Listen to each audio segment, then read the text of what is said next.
Hey, welcome everyone. Welcome to Passionately Wrong podcast with James Bellerjo and myself, Randy Searles.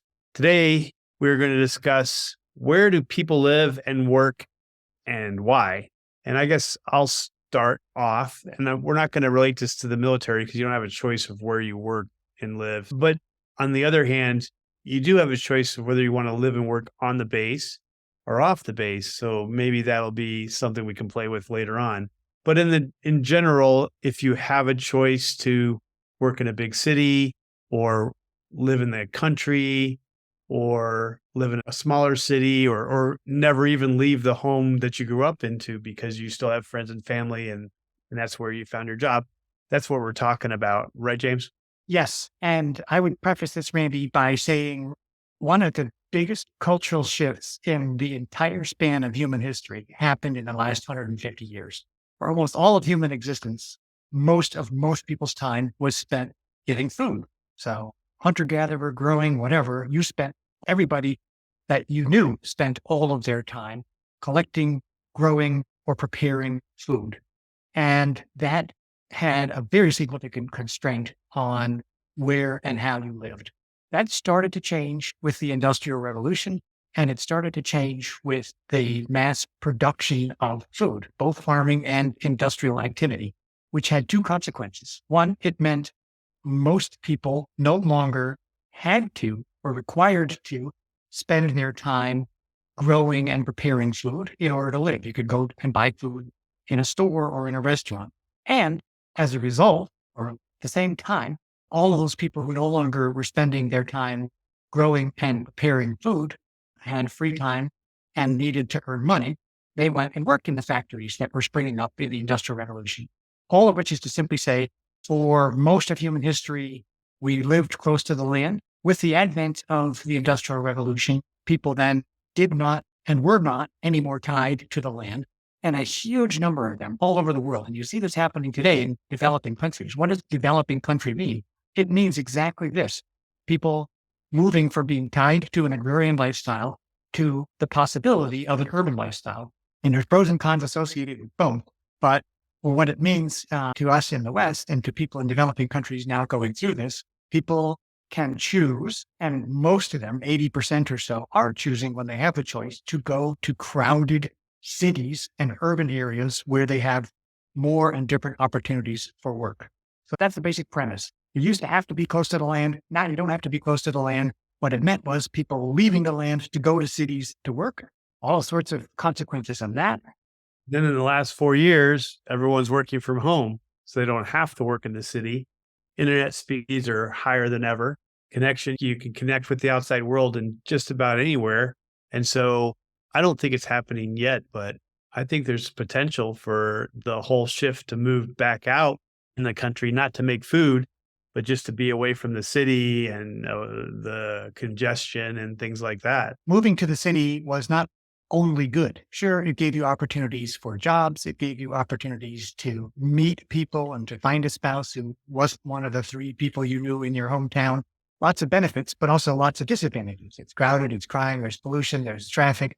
So that when given the choice or the option again of doing it another way, up until relatively recently, prior to the pandemic, people really had to be quite independent and were outliers. If they say, nah, I'm going to go live in the country, that cut them off from opportunities that are suddenly available. And our suspicion, I think, Randy, you and I, from our discussion before this, is that this is going to open up a whole new movement for people to reconsider where they live and why. So that's the topic. Where do you live and why?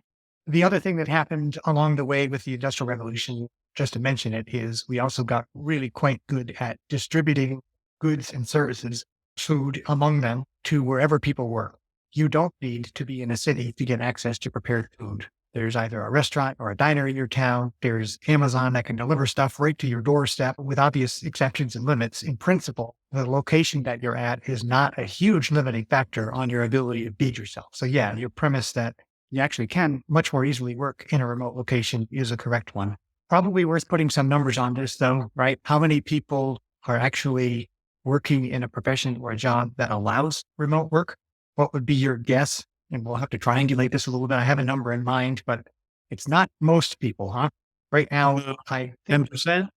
think it's higher. I heard somewhere as high as 30%, but it's something, let's say between 10 and 30% of people who are in a job that easily permits, let's say, remote work. We're in the early days, Like so maybe it'll get easier. there's difference between full-time remote work Right. and so I think it's a little bit lower for, hey, I work in another country or another state and I never go into an office ever. I think that's a little lower than the 30%. Maybe I'm wrong. That's actually an interesting dynamic to put a check mark in and maybe we come back to, which is if you have a hybrid work schedule, which people like, it's some sort of interim flexibility. I don't have to go into the office every day. I can only go in 1 or 2 days a week, which companies like for all their reasons. That places a huge constraint on your freedom to live and work wherever you want. You can't be on the beach in Bora Bora if 2 days a week you've got to be in an office in New Jersey. So hybrid work is not the same as remote work. It's good, eases some of the pressures that come from a long commute, traffic, etc., but doesn't open up freedom in the way that this sort of idea of true remote work does. True remote work, I agree, that's probably a pretty small number. 10%. I'm a software developer. I can work anywhere. I'm a book editor. I can work from anywhere. I think one of the other questions you ask is why? And I think that's a little bit, we've basically just said one of the biggest considerations is where the work is, where the jobs are and what people are doing and things like that. But there's another part of that why, which is what are you accustomed to? What do you like? Where were you brought up? Do you want to continue in that lifestyle or do you want to change it? Like I went out with a girl who grew up in New York and lived in New York City in an apartment that's where she went. And then one day she went with a friend to the Grand Canyon and never went back. She actually got a job at the diner in the Grand Canyon and became a guide. And she basically spent the rest of the next 10 years going from park to park and living in the outdoors because that's what she wanted to do. She wanted to get away from the city. Eventually she joined the military. But the military, as I brought up in the beginning, you have pretty much anywhere you go, you have the option to live on the base or off the base. And if you live off the base, you have a bunch of choices as long as you can get to work on time and get to your physical training in the morning. Some people live hour away. Some people live right outside the gate. And the personal preferences usually are lifestyle. Hey, if I live right outside the gate or if I live on the base, I can just walk across the street and I'm at my morning formation.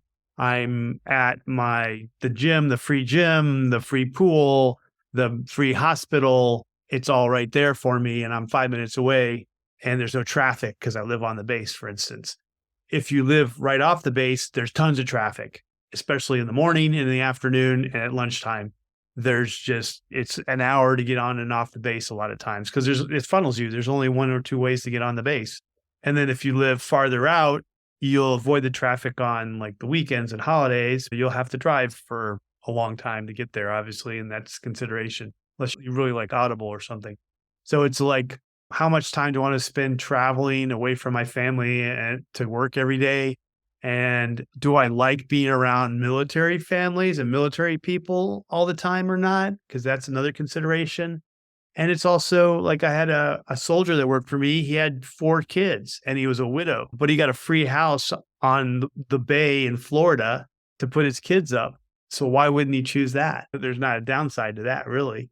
So there's a lot of different considerations, personal considerations besides just work, I think. And I think all of this presupposes that there is some ability that the individual has to influence this. And so I would say, even if it feels like you cannot, because you have a job and the job requires you to do a certain thing. So I'm going to acknowledge that there's people with greater and lesser flexibility. But even if it appears you don't have much flexibility in the military, you're already describing, hey, actually on base, off base, and that comes with a whole host of issues. Then your friend who lived in New York City in an apartment, who after a trip out west, turned that into her new lifestyle. You can change your job, right? I don't want to make it sound trivial because I know it's not, but I also know many people who really have made a decision to go a different way. I remember a colleague at work talking about his daughter who finished university in an advanced scientific field and went studying abroad or not studying, traveling for a month before she was going to start working, never came back.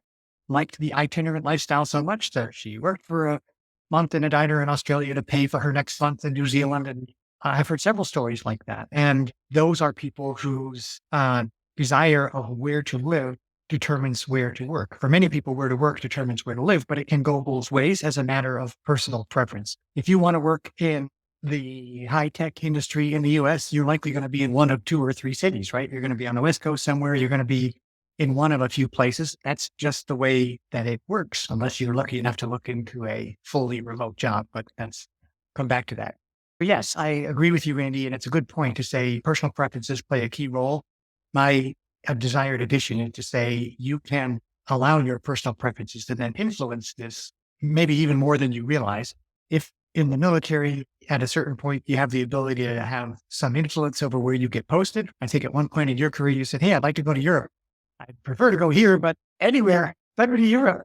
And that you managed to work that out by being open to the choice of work by virtue of prioritizing place, right? I did something similar. When I first started my career, I was in New York City, living in one of those little apartments, dealing with the noise and the hassle. And then I could tell myself it was exciting and fun, like everyone who lives in New York does, to get through the day. But at some point I was like, oh man, I really would like to be in Europe again. Is there a way for me to do it?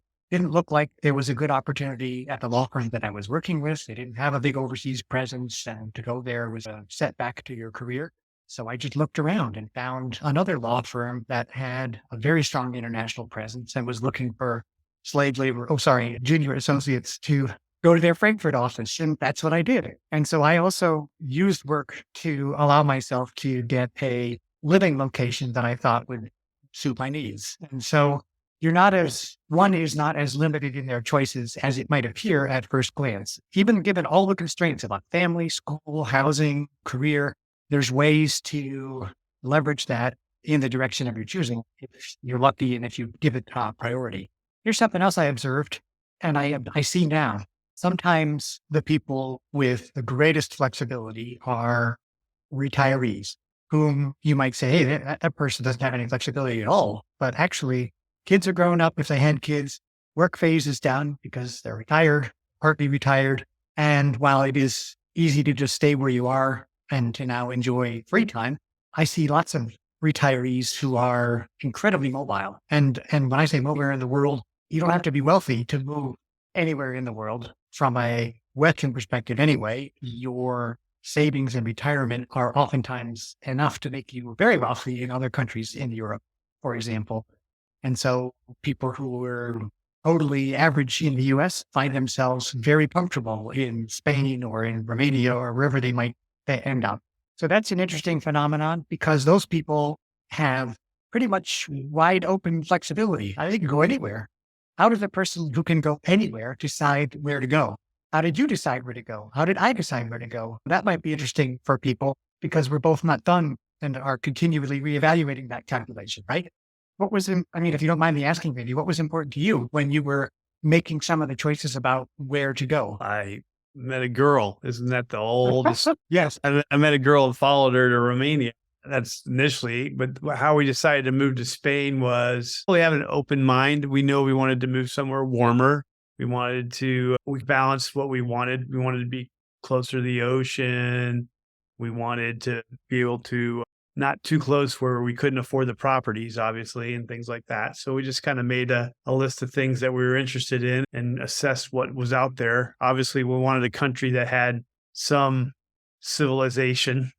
We didn't want to live in a third world country, or for lack of another word, second world country. We wanted to live in a pretty old first world country, which with first world privileges and modernisms. And also, I need an airport because I go back to the States usually once a year. So can't be too far off the beaten track, things like that. That's an interesting list. And I could probably say that all of the same factors came up in our thought process. So the first thing you mentioned, which I like, it's not that criteria so much as your mindset, which is keep an open mind. Really good one, because in the desire to make a decision, because uncertainty is stressful, people often limit their choices. And it's difficult to open up your choices by keeping an open mind, at least at first, because boy, that's the whole world, isn't it? But then you start carving it down quite quickly. No third world, no second world. I'd like to be in a first world country. I'd like to have access to an airport. I'd like it to be governed by the rule of law. I'd like to be able to afford a property there. It's great if it can be warm, if that can be close to water. Those are, I think, sensible criteria. Everyone's criteria will be different, but I totally understand all of those. Cost of living on an ongoing basis, the political system, those might be important to you. And then family factors, being able to travel to visit people who aren't living right where you are. That's easier than it probably has been for most of human history. It used to be that if you crossed the ocean, that was it. People weren't going to see you again, maybe ever, right? Never mind a 6-month deployment. That was a pretty big deal. But now, my kids live in Europe and I live here. I don't see them as often as if I lived in the same town. That is true. But at the same time, it comes with all these other advantages.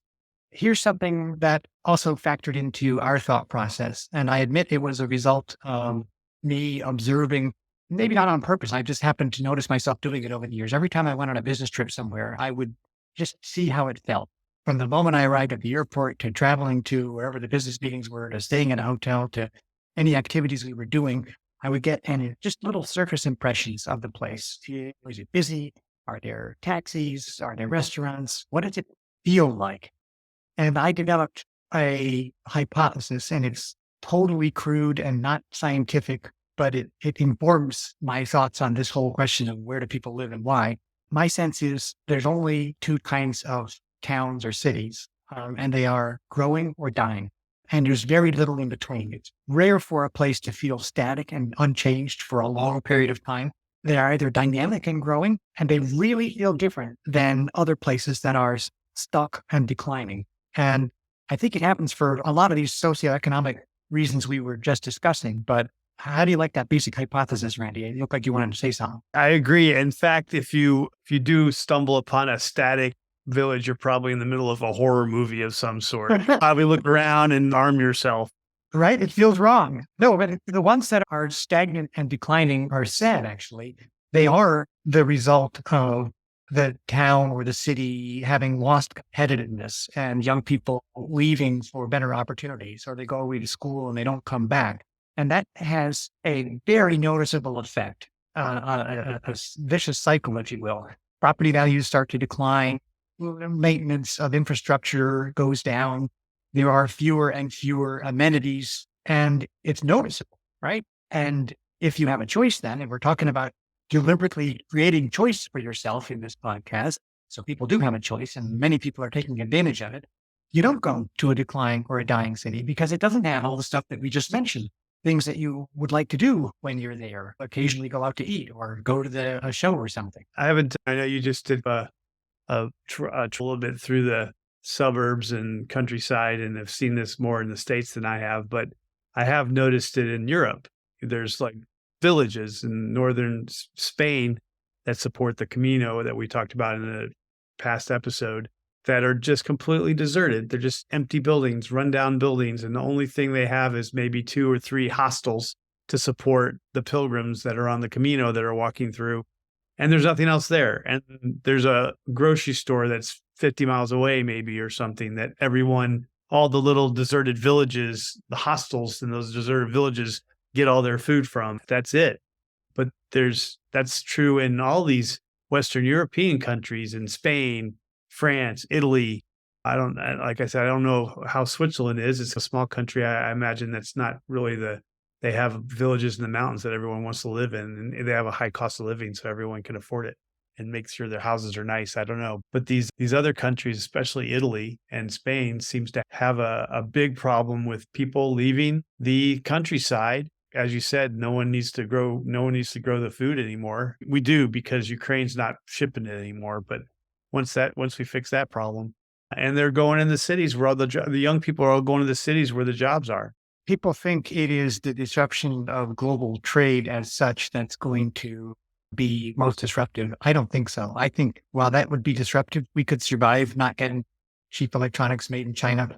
What would be much harder to overcome and would radically reshape society again in short order would be the problems in the delivery of food. I don't think people realize just how much food supply is also old. In the US and in large parts of Europe, they are self-sufficient and can grow enough food to sustain their populace, but it would be a very different picture in other countries, depending upon the way things go. So that's something to watch, because as we started this episode, we talked about that being a humongous reason for the shift in people's ability to spend time thinking about where they want to live and what they want to do. It's because they don't have to spend their time preparing food. But that could change, and it could change quicker than people think, even in our modern times. So yes, that's something to watch and a reason not to be completely cavalier about your concerns about the world stopping at the borders of your country, because your country actually has connections to others in ways that you might not appreciate. At least it's worth keeping in mind. So yeah, it's a good point, Randy. And just to answer your question, yeah, Switzerland actually, despite it being tiny and people being able to afford living most anywhere they want, also has a few abandoned and dying villages up in the mountains mostly that are remote and hard to get to. And even big cities, though, I think this phenomenon also holds, have this sense of they're either growing or they're not. For us, that growth is partly something that I think can be steered and can be directed. It certainly can be encouraged. Let's put it that way. One of the reasons that we came to this small South Carolina town that we live in is because they had a 20-year history of excellent cooperation between local city government and private parties, businesses, and people interested in culture. And they really had a demonstrated track record of saying, we know quality of life is important. We see that this and this influence it. We'd like to live in a place that people like to live in, and therefore we're going to do these things. And by the way, we're not done. We have a 20-year plan to keep doing them. That sort of open and public acknowledgement that choices that leaders make and that citizens make in their community actually influence how nice it is to live there. Believe it or not, that's not something I see everywhere. A lot of times people just take for granted, New York City is great. It's always going to be great. What's the big deal? We don't have to worry about traffic or crime or pollution or noise. Actually, yes, you do. So those were the kinds of factors that I kept in mind when I said, at least personally, I feel like places have a different feeling, like they're growing or they're not growing. I think that brings us to the end of our episode. What people are passionately wrong about is that everyone's going towards the cities, but that might change in the near future if it isn't already changing right now with maybe some food shortages and also the ability to work at home and things like that. There might be a flip around. We'll see. And I don't know if people are passionately wrong about it, but at least if they aren't thinking about it this way, that they should be more optimistic that they can exercise influence over their choice of where to work and where to live, exactly for these sorts of reasons. And so if you're not thinking about it that way, go ahead and do. Or buy a village in Italy or a castle in Spain. All right. Thanks for listening. Thanks, everyone. We'd love to hear what you think, so please comment on the show with your thoughts. We read all of your comments. Thanks for joining us, and thanks for subscribing. See you next time.